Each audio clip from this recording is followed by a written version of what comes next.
Fan నాకు మాట్లాడాలి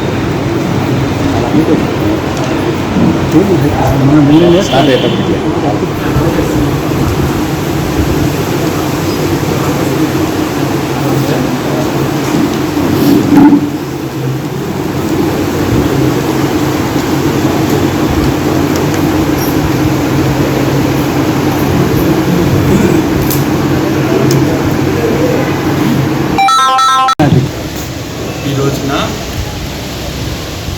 పుణ్యక్షేత్ర తిరణాలు సెప్టెంబర్ 6, 7, 8వ తేదీ ఆ రోజు మరియమాత జన్మదిన వేడుకల సందర్భంగా ఇక్కడికి వచ్చేసినటువంటి మీడియా మిత్రులందరికీ మరియు మా తండ్రి గారైన బిషప్ గారు మోజెస్ డి ప్రకాశం గారికి ఇక్కడికి చేసిన గురువులందరికీ కూడా ఆహ్వానం పలుకుతూ ఉన్నాను.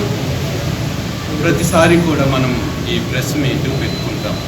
దీని ద్వారా ఈ ప్రెస్ మీట్ ద్వారా ఈ ఛానల్స్ ద్వారా ఈ వార్త చాలామందికి అందించడం జరుగుతుంది. కాబట్టి మొదటగా మా జ్ఞాన తండ్రి గారైన మోజెస్ డి ప్రకాశం గారు ఈ పండుగ గురించి సందర్భం గురించి క్లుప్తంగా కొన్ని మాటలు మాట్లాడతారు.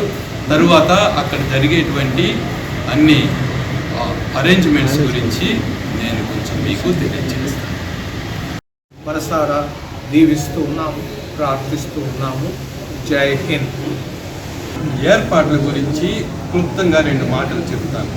మొదటగా ప్రయాణం గురించి. వచ్చేటువంటి యాత్రికుల ప్రయాణ సౌకర్యార్థమై ప్రతిరోజు కూడా ఆత్మకూరు బస్టాండ్లో 4-15 గంటల నుండి ప్రతిరోజు సంవత్సరం అంతా కూడా బస్సులు ఉంటాయి. తరువాత ఈ 6, 7, 8వ తేదీల్లో ప్రత్యేకమైనటువంటి బస్సు సౌకర్యం కలదు. రోజంతా కూడా బస్సులు యాత్రికుల సౌకర్యార్థమై రోజంతా కూడా బస్సులు వేయడం జరిగింది. తరువాత అక్కడ ఎటువంటి అనర్థాలు జరగకుండా పోలీసు శాఖను కూడా వాళ్ళ దగ్గర కూడా పోయి మాట్లాడటం జరిగింది. అడిషనల్ సెక్యూరిటీని కూడా పెట్టడం జరిగింది. తర్వాత అక్కడ వచ్చేటువంటి భక్తులకు ఇబ్బంది లేకుండా ఈ అన్ని రోజులు కూడా నీటి వసతి కానీ లేకపోతే ఇతర వసతులు కానీ అన్నీ కూడా అక్కడ చేయటం జరిగింది. 6వ తేదీ నుంచి 6, 7, 8వ తేదీ నుంచి దూరం నుంచి వచ్చే ప్రయాణికుల కోసమై వారు ఇబ్బంది పడకుండా అక్కడ భోజన సదుపాయాలు కూడా చేస్తూ ఉన్నాము. వచ్చిన వారు సంతోషంగా ఉండాలని అక్కడ కొద్దిసేపు ప్రశాంతంగా దేవుని సన్నిధానంలో గడపటానికి వీలైనటువంటి ప్రతి సౌకర్యాన్ని కూడా దగ్గరుండి పరీక్షిస్తూ ఉన్నాము, చేస్తూ ఉన్నాము. చివరగా మొదట్లోనే నేను చెప్పినట్లు 8వ తేదీన మరియ తల్లి జన్మదిన వేడుకలను జరుపుకుంటున్నాము. మామూలుగా ఎవరిదన్నా కానీ జన్మదిన వేడుకలు జరుపుకుంటూ ఉంటే వాళ్ళని అందరూ కూడా క్షేమంగా ఉండాలని దీవిస్తాం, ఆయురారోగ్యాలతో ఉండాలని దీవిస్తాం, వీలైతే వాళ్ళ కోసం ప్రార్థన చేస్తాం.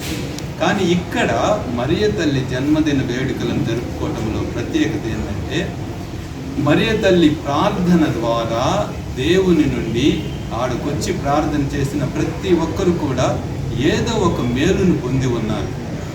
8వ తేదీన జన్మదినం రోజున అందరూ కూడా అక్కడికి వచ్చి ప్రార్థనలో పాల్గొనేది వారు పొందినటువంటి మేలులకు కృతజ్ఞత తెలుపుకోవటానికి దేవునికి, తరువాత మరియ తల్లికి, తరువాత ఇంకా ఉన్నటువంటి అవసరాలను దేవునితో తెలిపి వాటి నుండి విముక్తిని పొందటానికి.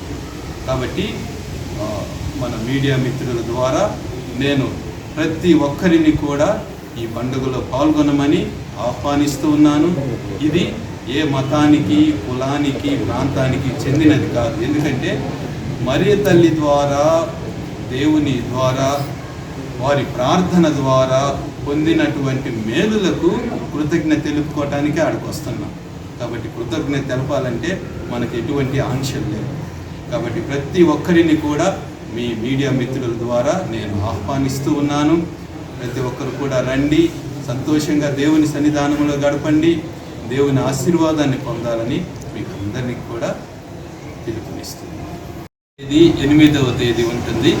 6వ తేదీ పూజ అయిన అనంతరము ముత్యాలతో పాలము మహాలక్ష్మీపురంలో సప్రం తిరుగుతుంది.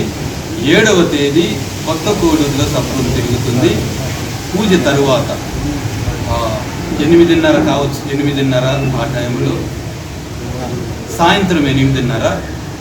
8వ తేదీ సాయంత్రము 9 గంటల సమయంలో సప్రము గుడి ఆవరణలో, తర్వాత ఆ ప్రాంతంలోనే ఊరేగింది.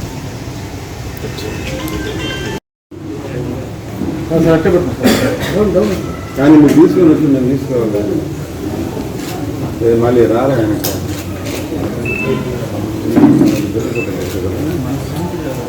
ఒక్క నిమిషం.